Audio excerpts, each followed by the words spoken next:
আমরা যারা গরম নিয়ে মজা করতেছি, টল করতেছি, ফানি ভিডিও বানাইতেছি, একবার চিন্তা করে দেখেন আমার এই মজা করাটা আল্লাহ তাআলার সঙ্গে হচ্ছে না তো? আমার এই ইয়ার্কি করাটা আল্লাহ তাআলার সঙ্গে হচ্ছে না তো? কারণ গরম যিনি দেন, ঠান্ডা তিনি দেন, রৌদ্র যিনি দেন, বৃষ্টি তিনিই দান করেন। তাহলে আমি যে গরমের তীব্রতা নিয়ে, তাপদাহ নিয়ে মজা করতেছি, তাহলে এই মজা করাটা কার জন্য হচ্ছে, কার সাথে হচ্ছে? একবার চিন্তা করে দেখেন। এটা চিন্তার বিষয়, এটা মজার বিষয় না। এই পৃথিবীতে যত আযাব আর গজব আল্লাহ তাআলা দেন, এই সব কিছু আমাদের গুনাহের কারণে হয়, এই সব কিছু আমাদের পাপের কারণে হয়।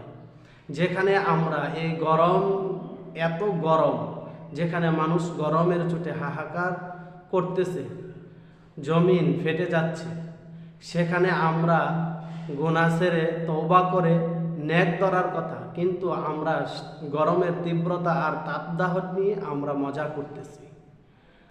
অতিবৃষ্টি, অনাবৃষ্টি সব কিছু আমাদের গুনাহের জন্যই হয়, আমাদের পাপের জন্যই হয়। তাই আসুন আমরা গুনাহ ছেড়ে দিয়ে, তওবা করে গুনাহ ছেড়ে দিয়ে নেক ধরি, আল্লাহ তাআলার দিকে ফিরে আসি, আল্লাহ তাআলার কাছে আত্মসমর্পণ করি, আল্লাহ তাআলার দিকে রুজু হই। হতে পারে আল্লাহ তাআলা আমাদেরকে মাফ করে দিয়ে আমাদের উপর থেকে আযাব আর গজব উঠায়া নিতে পারে।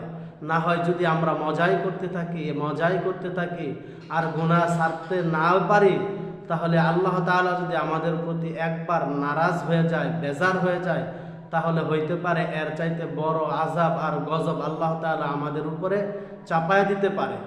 এজন্য আসুন আমরা সকলেই তওবা করে, গুনাহ ছেড়ে, নেক ধরে আল্লাহ তাআলার কাছে আত্মসমর্পণ করে আমরা সকলে আল্লাহ তাআলার দিকে ফিরে আসি। আল্লাহ তাআলা আমাকে সহ সকলকে সঠিক বুঝ দান করুক। আমিন।